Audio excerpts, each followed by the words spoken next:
আসসালামু আলাইকুম বন্ধুরা। খ্রিস্টপূর্ব 2500 বছর আগে মিশরের লোকেরা তাদের ত্বকের বিভিন্ন ক্ষত বা প্রদাহ নিরাময়ের ক্ষেত্রে শীতল তাপমাত্রার ব্যবহার করে থাকতেন।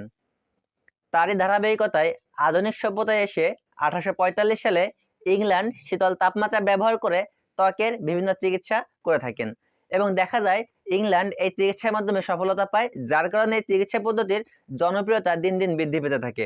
কিন্তু এই চিকিৎসা পদ্ধতির জনপ্রিয়তা আরো বেশি বৃদ্ধি পায় 1907 সালে এসে, কারণ হোয়াইট হাউসের একদল রিপোর্টার 15 জন ক্যান্সার আক্রান্ত রোগীর উপর এই চিকিৎসা প্রয়োগ করেন এবং তারা সফলতা পান, যার কারণে এই চিকিৎসা পদ্ধতির জনপ্রিয়তা দিন দিন বৃদ্ধি পেতে থাকে। বন্ধুরা, বলছিলাম একটা চিকিৎসা পদ্ধতির কথা, যে চিকিৎসা পদ্ধতির নাম ক্রায়ো সার্জারি। এটি আমাদের চ্যানেলের আইসিটি সিরিজের 5ম ভিডিও। এর আগে আমাদের আরো 4টি ভিডিও আছে, যারা আগের 4টি ভিডিও দেখো নাই তারা চাইলে এন্ড স্ক্রিন অথবা আই বাটন থেকে আমাদের ভিডিওগুলো দেখে আসতে পারো। বন্ধুরা, একটা কথা বলে রাখি, তোমরা ভিডিও দেখো কিন্তু চ্যানেল সাবস্ক্রাইব করো না, লাইক কমেন্টস করো না। কিন্তু বন্ধুরা, তোমরা যদি ভিডিও দেখে লাইক কমেন্ট এবং সাবস্ক্রাইব করো, তাহলে ইউটিউব অ্যালগোরিদম আমাদের ভিডিওগুলোকে বেশি বেশি করে লোকের কাছে সাজেস্ট করে, যার কারণে আমাদের ভিডিওগুলো র্যাঙ্ক করে। আর ভিডিওগুলো যখন র্যাঙ্ক করতে শুরু করে, তখন আমাদের ভিতরে এক ধরনের ভালো লাগা কাজ করে, যে ভালো লাগা থেকে মূলত আমরা ভিডিও বানানোর অনুপ্রেরণা পাই। বন্ধুরা, আমাদের আজকের ভিডিও টপিক ক্রায়ো সার্জারি। এখন ক্রায়ো সার্জারির উপর সম্পূর্ণ প্রস্তুতি নিতে হলে তোমাকে তোমার বই বের করে, বই থেকে ক্রায়ো সার্জারি টপিকসটা বের করে আমাদের ভিডিও দেখা শুরু করতে হবে।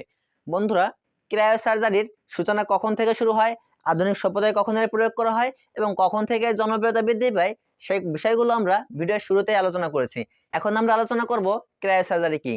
ধরো, এরকম একটা চিকিৎসা পদ্ধতির আবিষ্কার হলো যেখানে অপারেশন করা হলো কিন্তু কাটাছেঁড়া করা লাগলো না, বা অপারেশন করা হলো যেখানে রক্তক্ষরণ বেশি হলো না, অপারেশন করা হলো ব্যথা পেলে না, অপারেশন করা হলো তোমাকে দিনের পর দিন হাসপাতালের বেডে শুয়ে থাকা লাগলো না, অপারেশন করা লাগলো কিন্তু তোমার আর্থিক সমস্যা খুব বেশি হলো না। তাহলে এটা কোন ধরনের চিকিৎসা পদ্ধতি, যে চিকিৎসা পদ্ধতিতে আমার অপারেশন করা হবে, কাটাছেঁড়া করা লাগবে না, রক্তক্ষরণ করা লাগবে না, ব্যথা পাওয়া লাগবে না, বা দিনের পর দিন বেডে শুয়ে থাকা লাগবে না। এখন আমরা সেই চিকিৎসা পদ্ধতি নিয়েই বিস্তারিত আলোচনা করব। মনে করো আমার হাতে একটা যন্ত্র, এটাকে বলা হয় ক্রায়ো গান, এবং এর মাথায় একটা সুয়ের মতো আছে, যেটা সাহায্যে মূলত আমার শরীরে ছিদ্র করা হবে এবং সেইখান থেকে এই ক্রায়োগানের সাহায্যে আমার শরীরের ভিতরে ভিতরে যে গ্যাসীয় পদার্থগুলো আছে সেগুলো প্রবেশ করানো হবে। এখন যে সুইয়ের সাহায্যে আমার শরীরের ভিতরে গ্যাসীয় পদার্থগুলোকে প্রবেশ করাবো, সেই সুইকে বলা হয় ক্রায়োপ্রোব, এবং যে গ্যাসীয় পদার্থগুলো আছে সেইগুলোকে বলা হয় ক্রায়ো এজেন্ট। এখন আমার শরীরের মনে করো কোনো একটা অংশে ক্যান্সার আক্রান্ত হলো, তখন আমার ওই চিকিৎসা করার জন্য করতে হবে কি, এই ক্রায়োগানের যে সুচ আছে সেই সুচের সাহায্যে আমার শরীরে একটা ছিদ্র করা হবে এবং এখানে চাপ দেওয়ার মাধ্যমে এই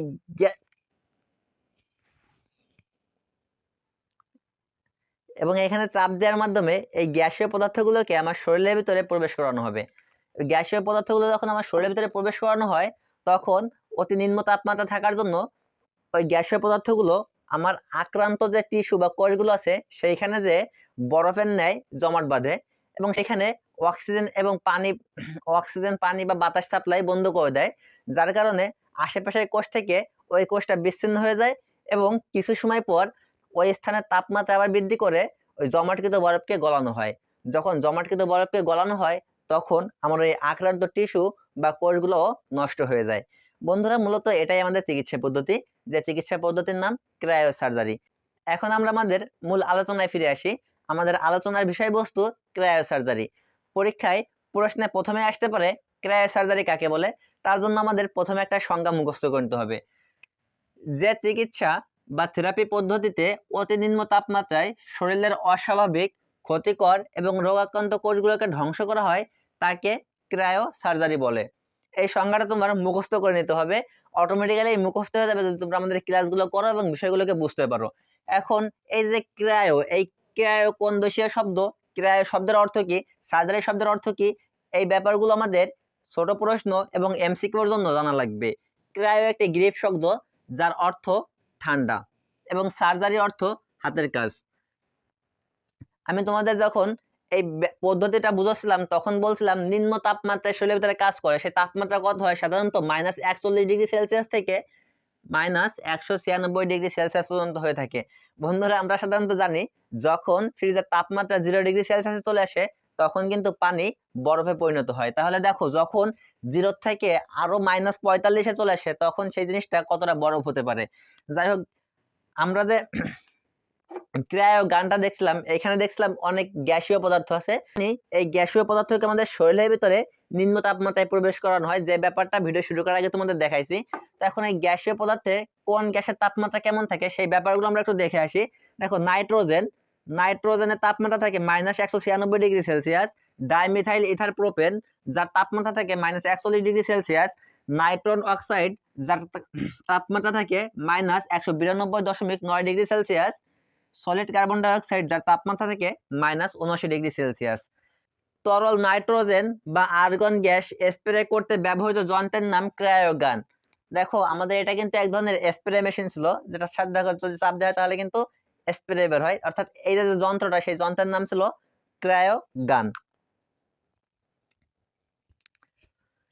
শরীরের অভ্যন্তরে সার্জারি করার জন্য যে যন্ত্র ব্যবহার করা হয়, যে যন্ত্র ব্যবহার করছিল মূলত এর মাথায় একটা সুচ, এই সুচটার সাহায্যে কি করা হয়েছিল, এখানে ছিদ্র করে গ্যাসীয় পদার্থ প্রবেশ করা হয়েছিল। তার মানে যে সুচটা, সেই সুচটাকে বলা হয় ক্রায়ো প্রোব, এবং ভিতরে যে গ্যাসীয় পদার্থ, সেই গ্যাসীয় পদার্থকে বলা হয় ক্রায়ো এজেন্ট। এখন আমরা মূলত এই চিকিৎসা পদ্ধতি সম্পর্কে আলোচনা করব, যে জিনিসটা আমাদের পরীক্ষায় আসে এবং খুবই গুরুত্বপূর্ণ সৃজনশীল প্রশ্নের জন্য। এই পদ্ধতিটাকে ব্যাখ্যা করার জন্য তোমরা বই থেকে পড়ে নেবে। আমি জাস্ট এইখানে কিছু জিনিসকে হাইলাইট করছি, তোমরা এই জিনিসগুলো যেন মিস না যায় সেই ব্যাপারগুলো একটু খেয়াল করবে। প্রথমে কি করতে হবে, আমার আক্রান্ত কোষকে চিহ্নিত করতে হবে। তাহলে প্রথম ধাপটা হচ্ছে আমাদের আক্রান্ত কোষকে চিহ্নিত করা। তারপর আক্রান্ত স্থানে ক্রায়োপ্রবের সূচের সাহায্যে শরীরের ওই স্থানে শীতল ক্রায়োজেনিক এজেন্ট প্রবেশ করাতে হবে। শীতল যে ক্রায়োজেনিক এজেন্ট, তার তাপমাত্রা থাকতে হবে -41°C। এই -41°C তাপমাত্রা আক্রান্ত কোষ বা টিস্যুকে বরফের ন্যায় জমাটা একটা খণ্ডের সৃষ্টি করে, এবং যে খণ্ডের পুরুত্ব থাকে 5 থেকে 10 মিলিমিটার। এই ব্যাপারটা কিন্তু খুবই গুরুত্বপূর্ণ। আক্রান্ত স্থানে জমাটবদ্ধ বরফের পুরুত্ব থাকে 5 থেকে 10 মিলিমিটার। যখন এখানে বরফের খণ্ডে পরিণত হয় তখন ওই কোষে বা টিস্যুতে সমস্ত ধরনের আলো বাতাস যাওয়া বন্ধ হয়ে যায়। তারপর ক্রায়োপ্রবের সাহায্যে হিলিয়াম গ্যাস প্রবেশ করানো হয়, এবং এই হিলিয়াম গ্যাস করে কি, ওই যে বরফখণ্ড ছিল সেই বরফখণ্ডের তাপমাত্রা 20 থেকে 30°C তাপমাত্রায় রূপান্তর করে। আমাদের স্বাভাবিক সাধারণত তাপমাত্রা থাকে 25 বা এরকমের 25+ থাকে তাপমাত্রা। যখন 20 থেকে 30°C তাপমাত্রায় পরিণত হয় তখন বরফখণ্ডে গলে যায় এবং আক্রান্ত টিস্যু বা কোষও নষ্ট হয়ে যায়। এখন একটা প্রশ্ন আসতেই পারে, আমাদের আক্রান্ত কোষ, এই কোষগুলোকে আমরা কিভাবে চিহ্নিত করব? আক্রান্ত কোষগুলোকে চিহ্নিত করার জন্য আমাদের আল্ট্রাসাউন্ড বা এমআরআই করা হয়। এখন আমরা যে চিকিৎসা পদ্ধতি শিখলাম, এই চিকিৎসা পদ্ধতি কোন কোন রোগের ক্ষেত্রে ব্যবহার করা হয় সেই ব্যাপারগুলো আমাদের সকলের মাথায় রাখতে হবে। এখন দেখো, আমরা এই যে চিকিৎসা পদ্ধতি শিখলাম, এই চিকিৎসা পদ্ধতি সাধারণত করা হয় ত্বকের টিউমার, অর্থাৎ আমাদের শরীরে যদি কোনো জায়গায় টিউমার হয়, সেই টিউমারের ক্ষেত্রে তিল, শরীরে কোনো জায়গায় যদি অস্বাভাবিক তিল থাকে তাহলে সেই তিলকে নষ্ট করার জন্য এই চিকিৎসা পদ্ধতি ব্যবহার করা হয়। আঁচিল, মেস্তা, ত্বকের ক্যান্সার, এই ধরনের যে রোগগুলো আছে সেই রোগের চিকিৎসার ক্ষেত্রে আমাদের এই ক্রায়োসার্জারি ব্যবহার করা হয়। এখন ক্রায়োসার্জারির ক্ষেত্রে আমাদের আরো কিছু ইম্পর্টেন্ট জিনিস মনে রাখতে হবে। কার্বন ডাই অক্সাইড গ্যাসের ব্যবহার শুরু হয় 1907 সালে। কার্বন ডাই অক্সাইড গ্যাসের ব্যবহার শুরু হয় 1907 সালে। অক্সিজেন গ্যাসের ব্যবহার শুরু হয় 1920 সালে, এবং নাইট্রোজেন গ্যাসের ব্যবহার শুরু হয় 1950 সালে। কোন গ্যাসের ব্যবহার কখন শুরু হয় এই ব্যাপারগুলো খুবই গুরুত্বপূর্ণ। নেক্সট গুরুত্বপূর্ণ টপিকস, ক্রায়োসার্জারির সুবিধা। এখন ক্রায়োসার্জারির সুবিধাগুলো ফার্স্টেই তোমাদের বলা হয়েছে। যখন আমাদের ক্রায়োসার্জারি করা হয় তখন দেখো, সুইয়ের সাহায্যে ছোট একটা ছিদ্র করা হয়। এখন একটা সুই দিয়ে যদি হাতে ছিদ্র করা হয় তাহলে কতটুকু কাটা লাগতে পারে, অর্থাৎ কাটা সেটা লাগে না। যখন সুই দিয়ে তোমার হাতে একটা ছিদ্র করা হবে তখন কতটুকু রক্ত পড়তে পারে, রক্ত বলতে গেলে পড়েই না, তাহলে রক্তক্ষরণ হয় না। একটা সুইয়ের ব্যথা কত সময় থাকতে পারে, একটা পিঁপড়ে কামড়ানোর মতো ব্যথা, তার মানে আমরা ব্যথাও পাওয়া লাগে না। দেখো, আমি কিন্তু অনেকগুলো সুবিধার কথা বলে যাচ্ছি। তো যখন তোমার কাটা সেলা লাগছে না, ব্যথা পাচ্ছে না, তখন তোমার কি তখন তোমার পোস্ট অপারেশন বেডে থাকা লাগতেছে না।